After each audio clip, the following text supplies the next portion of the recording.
Hello everyone. हमारी हरियाणा जी के disaster management चल रही है। 2 टॉपिक तो ये चल रहे हैं। थर्ड हमने स्टार्ट किया था इंडियन हिस्ट्री। इंडियन हिस्ट्री में काफ़ी टाइम के बाद कर रहे हैं। आज हम शायद 15 डेज या 20 डेज या 1 मंथ भी हो सकता है, पर अब हम उसको कंटिन्यू करते हैं। हमारी जो सीरीज चल रही थी, हमारा चल रहा था, हमने कहाँ तक कर लिया था? हमने कर लिया था कि उत्तर वैदिक काल का समाज कैसा था, और वहां पर आगे थे हम हमारे 16 संस्कार, जिनको हम षोडश संस्कार के नाम से जानते हैं। ठीक है। अगर हम धर्मशास्त्र की बात करें, धर्मशास्त्र में सिर्फ 16 संस्कार ही माने गए हैं, जिनको हम षोडश संस्कार कहते हैं। वो 16 संस्कार कौन कौन से होते हैं? जैसे आपका गर्भाधान, पुष्वन।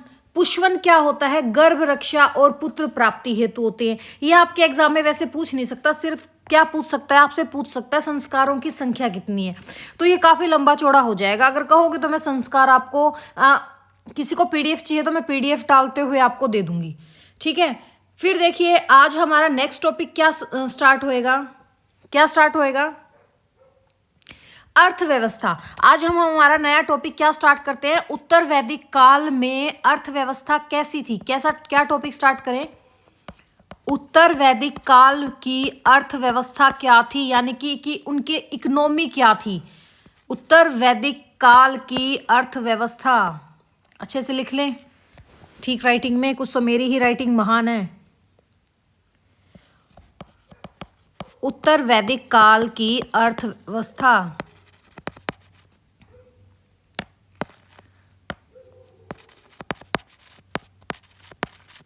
अगर हम उत्तर वैदिक काल की अर्थव्यवस्था देखें, यानी कि इसकी इकोनॉमी देखें, तो कैसी थी? कैसी थी इकोनॉमी?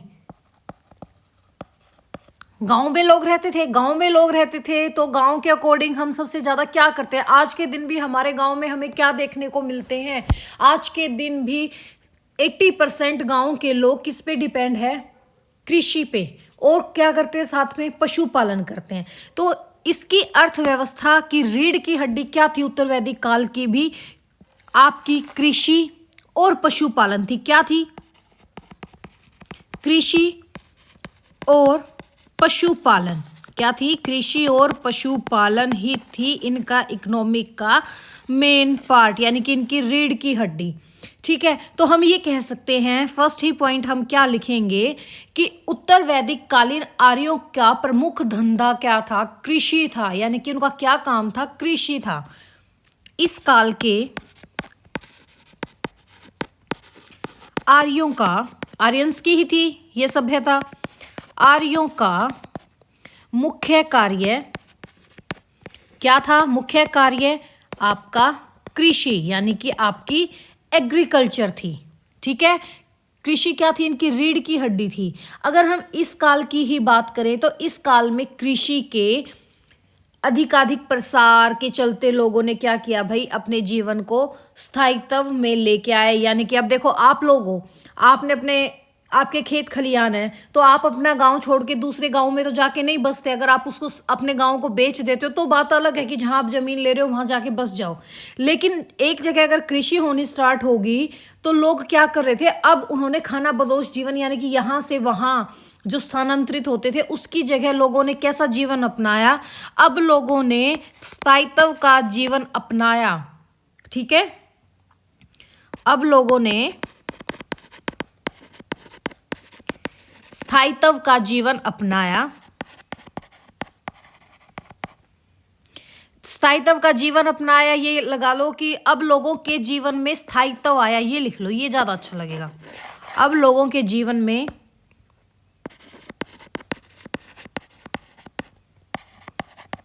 स्थायित्व आया। ठीक है। फिर बात कह दें कि ये बताओ कि उत्तर वैदिक काल में हमें पता है 3 वेद आते हैं। उत्तर वैदिक काल में आपका कौन सा आता है? यजुर्वेद, सामवेद और आपका अथर्ववेद। तो ये कह देगा कि ये बताओ कि सबसे पहले हल एवं कृषि को जन्म किसने दिया, और ये किस वेद में हमें मिलता है देखने को? हल को हम क्या कहते थे? ठीक है। और कुंड को हम क्या कहते थे? ये क्वेश्चन आ जाए तो हम ये कह देंगे कि हमें हमारा जो वेद है कौन सा, अथर्ववेद। अथर्ववेद में एक बात हमें देखने को मिलती है। अथर्ववेद के मतानुसार सबसे पहले एक इंसान थे, कौन थे, पृथ्वन्य। कौन थे, पृथ्वन्य। एक आदमी था, कौन, पृथ्वन्य। कौन था, पृथ्वन्य। इस आदमी ने हल और कृषि को जन्म दिया। हल और कृषि को जन्म दिया। और ये बात मैं नहीं बोल रही, ये बात कौन बोल रहा है, आपका अथर्ववेद में ये बात लिखी गई है। अथर्ववेद के मतानुसार सबसे पहले पृथ्वन्य ने हल और कृषि को क्या दिया, जन्म दिया। किस चीज को जन्म दिया, हल और कृषि को जन्म दिया। जहां जो ये आपका हल है, इस हल को क्या बोला गया, सीर। क्या बोला गया, सीर। ठीक है। और हल रेखा, हल रेखा होती है जो आपको पीछे वाला जो चीज होती है, यहां पे लिख देती हूं स्टार बना के। और जो हल रेखा और जो आपका कुंड होता है, हल रेखा या कुंड, जिसको हम हल रेखा या कुंड बोल देते हैं, उसको क्या कहा गया, उसको कहा गया बेटा सीता। क्या कहा गया, सीता। क्वेश्चन आ सकता है कि अथर्ववेद में सीता किसको कहा गया है, हम क्या कह देंगे, हल रेखा और, या हल रेखा कह दो या कुंड कह दो, इसको सीता कहा गया। किसके अनुसार, अथर्ववेद के अनुसार। अथर्ववेद में क्या बताया गया है कि सबसे पहले एक इंसान था, कौन, पृथ्वन्य नाम का, उसने हल और कृषि को जन्म दिया। या ये आ सकता है कि हल और कृषि को जन्म किसने दिया, अथर्ववेद के अनुसार या उत्तर वैदिक काल में, तो हम क्या कह देंगे, पृथ्वन्य। हम क्या कह देंगे, पृथ्वन्य। फिर आपसे क्वेश्चन पूछ ले नेक्स्ट, तो ये बताओ कि कृषि और हल को तो जन्म दे दिया पृथ्वन्य ने, पर कृषि से जुड़ी समस्त प्रक्रियाएं, जैसे आपकी जुताई, बुआई, कटाई, मंडाई, इसका विवरण हमें कहाँ से मिलता है, इसका विवरण मिलता है हमें शतपथ ब्राह्मण से। कहाँ से मिलता है, शतपथ ब्राह्मण से हमें क्या देखने को मिलता है, शतपथ ब्राह्मण से हमें देखने को मिलता है कि सबसे पहले कृषि से जुड़ी समस्त प्रक्रियाएं,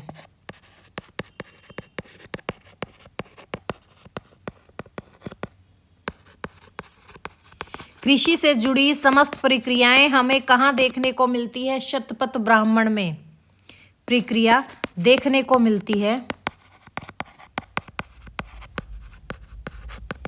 जैसे क्या क्या चीज, पूछ ले आपसे, क्या क्या चीज, जुताई और बुआई, जुताई, बुआई, कटाई, मंडाई, ये हमें शतपथ ब्राह्मण से देखने को मिलती है। अब ये कह दे कि उस काल में जुताई को क्या कहते थे, जुताई को कहते थे कृषण। क्या कहते थे, कृषण। और बुआई को क्या बोलते थे, बुआई को बोलते थे वपन। क्या बोलते थे, वपन। क्या बोलते थे, वपन। और कटाई को क्या बोलते थे, कटाई को बोलते थे लूनन। क्या बोलते थे, कटाई को लूनन। क्या बोलते थे बेटा, कटाई को लूनन। और मंडाई को क्या बोलते थे, मंडाई को बोलते थे मर्षण। क्या बोलते थे, मर्षण। ठीक है। हमने अभी तक कर लिया कि उत्तर वैदिक आर्यों का प्रमुख काम क्या था, कृषि था।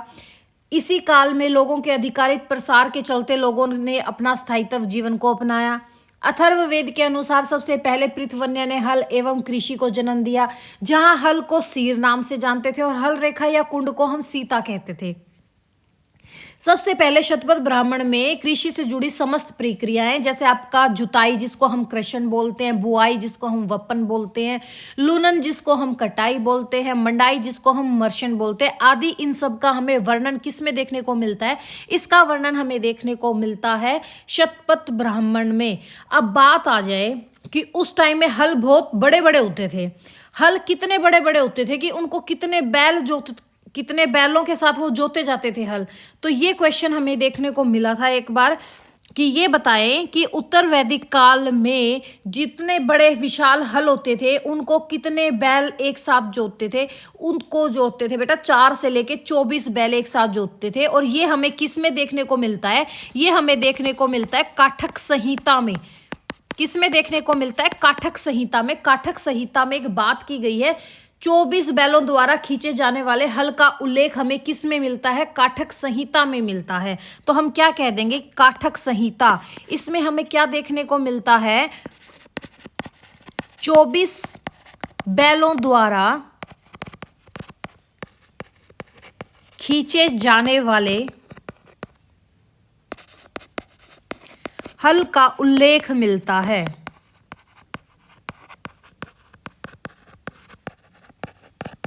चौबीस बैलों द्वारा खींचे जाने वाले हल का उल्लेख हमें किस में मिलता है? हमें उसमें मिलता है काठक संहिता में। किस में मिलता है? काठक संहिता में। फिर क्वेश्चन आ जाए कि ये बताओ कि उत्तर वैदिक काल में हमें कौन कौन सा अनाज देखने को मिला? कौन कौन सा अनाज देखने को मिला? तो अगर हम अनाज की बात करें तो हम लेते हैं सबसे पहले यजुर्वेद में, कि यजुर्वेद में हमें कौन सा अनाज देखने को मिला, यजुर्वेद में किस अनाज का उल्लेख मिलता है? तो यजुर्वेद में आपको अनाज का उल्लेख मिलता है बेटा यव, जिसको हम क्या बोलते हैं? जौ। जिसको हम क्या बोलते हैं? जौ। गेहूं, गेहूं जिसको हम क्या बोलते हैं? गोधूम। क्या बोलते हैं? गोधूम। क्या बोलते हैं गेहूं को? गोधूम। फिर क्या मिला है हमारा? धान। धान भी दो तरह का होता था, एक तो जंगली और एक आपका सिंपल जो बीज से बोया जाता था। ठीक है, जो ये ब्रीही है ना धान, ये ब्रीही, ये तो होता था आपका नॉर्मल बीज वाला धान। ठीक है, और एक होता था आपका उसको बोलते थे तंडुल। उसको हम क्या बोलते थे? तंडुल। तंडुल ये चावल होता था। ये होता था, ये तो होता था जंगली, जो अपने आप पैदा होता था, इसको हम बीज से बोते थे। ठीक है, समझ में आ गया? तंडुल चावल। और क्या क्या होता था भाई? और यजुर्वेद में हमें देखने को मिलती है मूंग। क्या देखने को मिलती है? मूंग, जिसे हम क्या बोलते हैं? मुदग। उस टाइम पे हम क्या बोलते थे? मुदग। क्या बोलते थे? मूंग को मुदग। क्या बोलते थे? मूंग को मुदग। क्या बोलते थे? मूंग को मुदग। और मसूर, मसूर तो आज भी हम मसूरी बोलते हैं। और उड़द, उड़द, उड़द को हम क्या कहते थे उस टाइम पे? माण, एक्सेट्रा। ये हमें यजुर्वेद में इनका उल्लेख मिलता है। अनाज का उल्लेख यजुर्वेद में किस किस का मिला? एक तो आपके जौ का, गेहूं का, धान का, मूंग का, मसूर का, उड़द का, इनका उल्लेख मिलता है। और वैसे ही अगर आप बात करो ना, एक चीज करना, जो ये जंगली चावल है ना, ये जंगली चावल यहाँ से निकाल दो। यहाँ पे हमें सिर्फ बीज वाला चावल मिला था। जंगली चावल फिर हमें मिला था किसमें? अथर्ववेद में। किसमें मिला था? अथर्ववेद में। अगर बात आ जाए कि अथर्ववेद में ये सारी चीज तो थी अथर्ववेद में, क्योंकि अथर्ववेद सबसे लास्ट वेद है, तो ऑलरेडी यजुर्वेद में जो चीज आली वो अथर्ववेद में है ही है। पर अथर्ववेद में हमें दो तरह का धान देखने को मिलता था। दो तरह का धान। दो तरह का धान कौन कौन सा था वो? एक तो था आपका ब्रीही, ब्रीही जिसको हम धान बोल देते हैं। एक था आपका तंडुल। क्या था? तंडुल, यानी कि चावल। ये तो आपका जो तंडुल था, ये कैसी किस्म थी? जंगली किस्म थी। कैसी किस्म थी? जंगली किस्म थी। कैसी किस्म थी बेटा? जंगली किस्म थी। और ये अपने बीज वाली नॉर्मल किस्म थी। फिर अगर हम अब बात करें, नेक्स्ट पेज ऐड कर लेते हैं एक बार को,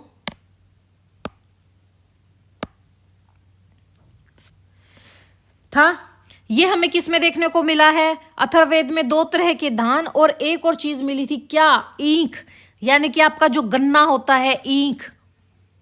ईंख को उस टाइम पे क्या बोलते थे? ईंख को क्या बोलते थे? ईंख को इक्षु। क्या बोलते थे? ईंख को इक्षु। इन सब का उल्लेख हमें किस में मिलता है? अथर्ववेद में मिलता है। ठीक है, और आपको ये आ जाए कि जो ये हमें जंगली चावल था ना, और जंगली किस्म का गन्ना, ये यहाँ लिख दूं क्या अलग से? यहाँ पे ऐसे करके लिख देती हूँ। चावल तथा जंगली किस्म के गन्ने के पुरातात्विक प्रमाण, पुरातात्विक प्रमाण हमें कहाँ से मिलते हैं? पुरातात्विक प्रमाण हमें मिले हैं हस्तिनापुर से। कहाँ से मिले हैं? हस्तिनापुर से। कहाँ से मिले हैं ये? चावल और जंगली किस्म। चावल का मतलब है जंगली चावल, यानी कि जो आपका तंडुल था, और जंगली किस्म का गन्ना,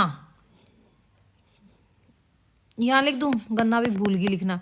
जंगली किस्म का गन्ना, इसके पुरातात्विक प्रमाण हमें कहाँ देखने को मिलते हैं? हस्तिनापुर में देखने को मिलते हैं। और खेतों में ये किस चीज का यूज करते थे? गोबर की खाद का यूज करते थे। ठीक है, वैदिक काल के लोग, अब क्वेश्चन आ जाए कि क्या उत्तर वैदिक काल के जो हमारे आर्य थे वो सिंचाई व्यवस्था से परिचित थे? हम कहेंगे हाँ, क्योंकि खेतों में खेतों को कुओं के पानी से और नहरों के पानी से सींचा जाता है। और इस चीज का उल्लेख हमें कहाँ से मिलता है? इस चीज का उल्लेख हमें अथर्ववेद से मिलता है। तो क्वेश्चन आ जाए, उत्तर वैदिक काल के लोग सिंचाई से परिचित थे? सिंचाई से, तो हम कहेंगे ये लोग सिंचाई से परिचित थे। ये लोग सिंचाई से परिचित थे, क्योंकि हमें अथर्ववेद से उल्लेख मिलता है किसका? सिंचाई के साधन के रूप में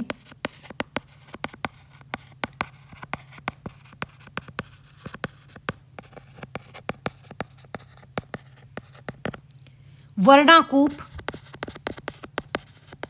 जो वर्णों के अकॉर्डिंग होता था कूप, और नहरों का उल्लेख मिला है। नहरों का उल्लेख मिलता है।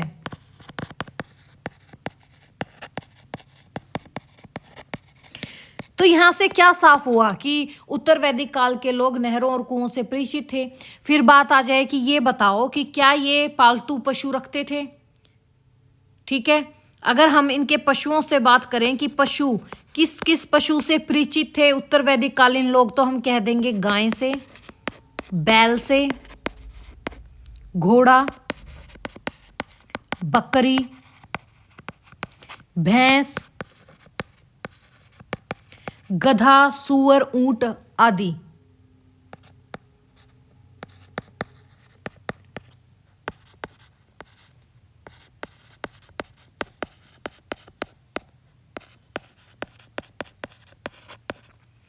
इनसे ये लोग परिचित थे। और गाय का तो आपको पता है कि वैदिक काल में बहुत विशेष महत्व था। पशुओं से ये क्या करते थे भाई? बोझ ढोने का काम करवाते थे, हल खींचने का काम करवाते थे।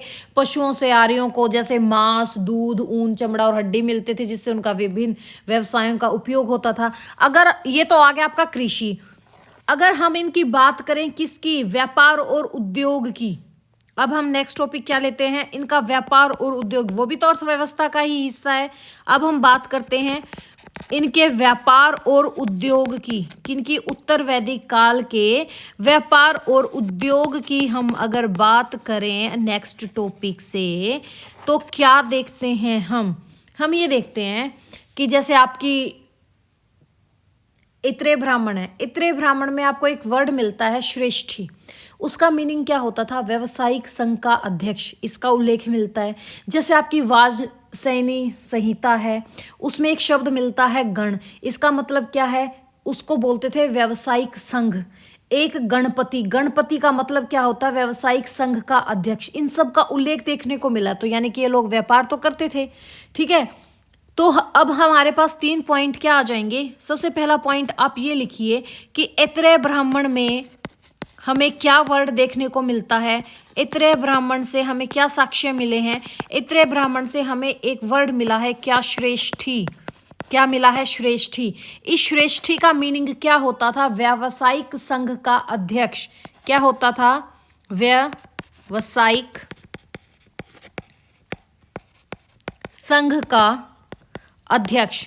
वैसे ही सेम हमें क्या मिलता है? वैसे ही सेम हमें वाजसनेयी संहिता में देखने को मिलते हैं 2 वर्ड, एक तो गण और एक गणपति।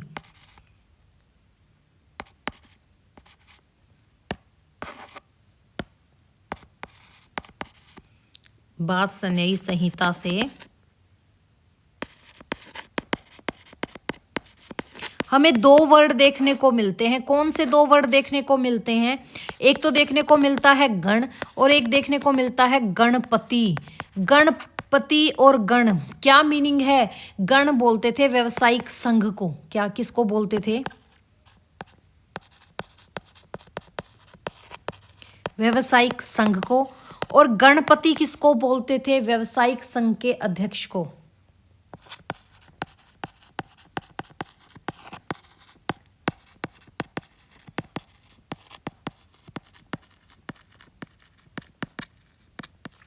ठीक है, इन सब का उल्लेख हमें देखने को मिलता है। अगर बात आ जाए कि भाई जैसे आपका उत्तर वैदिक काल में व्यापार है, ऋग वैदिक काल में भी व्यापार होता था। ऋग वैदिक काल में व्यापार किस पे होता था? आपका बार्टर सिस्टम था, यानी कि वस्तु विनिमय प्रणाली, वस्तु की जगह वस्तु लेना। ठीक है, आज के दिन तो हम पैसे देते हैं, लेकिन उस टाइम क्या करते थे? वस्तु की जगह ही हम कोई वस्तु लेते थे। सेम उत्तर वैदिक काल में भी आपका क्या सिस्टम था व्यापार का? व्यापार कैसा व्यापार होता था? बार्टर सिस्टम पे। कैसा व्यापार होता था? Barter system, same as Rig Vedic period. ठीक है, बार्टर सिस्टम जिसको हम क्या बोलते थे? वस्तु विनिमय प्रणाली।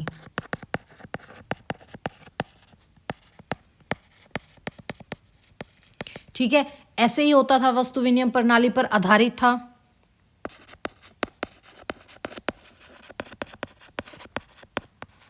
अब नेक्स्ट बात आ जाए, लेन देन का माध्यम क्या होता था? व्यापार में बात आ जाए, लेन देन का माध्यम क्या होता था? व्यापार में लेन देन का माध्यम क्या होता था? व्यापार में लेन देन का माध्यम क्या होते थे? एक तो आपकी गायें और एक आपका निष्क। निष्क क्या होता था? सोना। क्या होता था? सोना। ठीक है, इनसे लेन देन होता था। इन दोनों को बनाया गया था लेन देन का माध्यम। फिर एक चीज आ गई कि ये बताओ कि क्या उस टाइम पे भी कर्ज लेना, सूद लेने की प्रथा प्रचलित हो चुकी थी? तो हम कहेंगे कि हाँ भाई, कर्ज लेने की और सूद लेने की प्रथा प्रचलित हो चुकी थी। इस चीज का हमें पता कहाँ से चलता है? इस चीज का पता हमें शतपथ ब्राह्मण से पता चलता है। तो हम क्या कहेंगे कि शतपथ ब्राह्मण से हमें पता चलता है कि उस टाइम कर्ज लेने एवं सूद देने, सूद क्या होता है? ब्याज, सूद लेने। क्योंकि देखो उस टाइम क्या हो चुका था, आपका जो 10th मंडल आया था, पुरुष सूक्त आ गया था उसमें। पुरुष सूक्त ऋग वैदिक काल का जो 10वां मंडल था, उसमें पुरुष सूक्त आ गया था। पुरुष सूक्त में आपके वर्ण विभाजित थे, 4 वर्ण थे, जिसमें वैश्य क्या था? बनिया। बनिए को जो व्यापारिक संघ था उसको हम क्या कहते थे? जो हमारा तीसरा है बनिया, बनिए को हम वैश्य कैटेगरी में डालते थे। अगर वो आगे तो ऑब्वियस बात है, बनियों का शुरू से ही काम क्या रहा है? बनियों का शुरू से काम रहा है किसी को कर्ज देना और उससे सूद लेना, यानी कि उससे ब्याज लेना। तो यानी कि शतपथ ब्राह्मण में हमें क्या देखने को मिलता है कि कर्ज लेने एवं सूद लेने की प्रथा प्रचलित हो गई थी।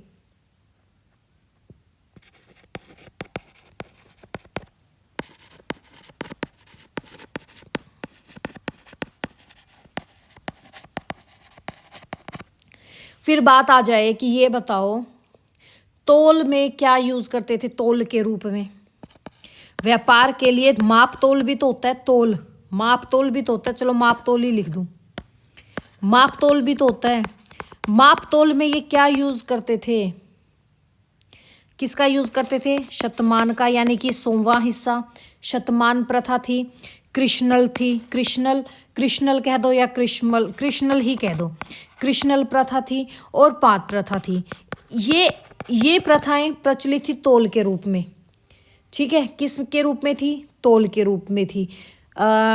इससे आगे का नेक्स्ट उसमें करें, क्योंकि वीडियो लंबी हो जाएगी और ये डाटा ना हिस्ट्री का थोड़ा सा होता है, दिमाग में बहुत लेट घुसता है। तो चलो अब हम बात करते हैं नेक्स्ट लेक्चर में। हमारा इसको व्यापार और उद्योग को कंप्लीट करेंगे, उसके बाद हमारा सिर्फ रिलीजन रह जाएगा, रिलीजन उत्तर वैदिक काल का। फिर हमारा ये टॉपिक कंप्लीट हो जाएगा। तो कल हम ट्राई करेंगे कि उत्तर वैदिक काल को हम खत्म कर दें। तो चलो मिलते हैं नेक्स्ट लेक्चर में। Thank you, have a nice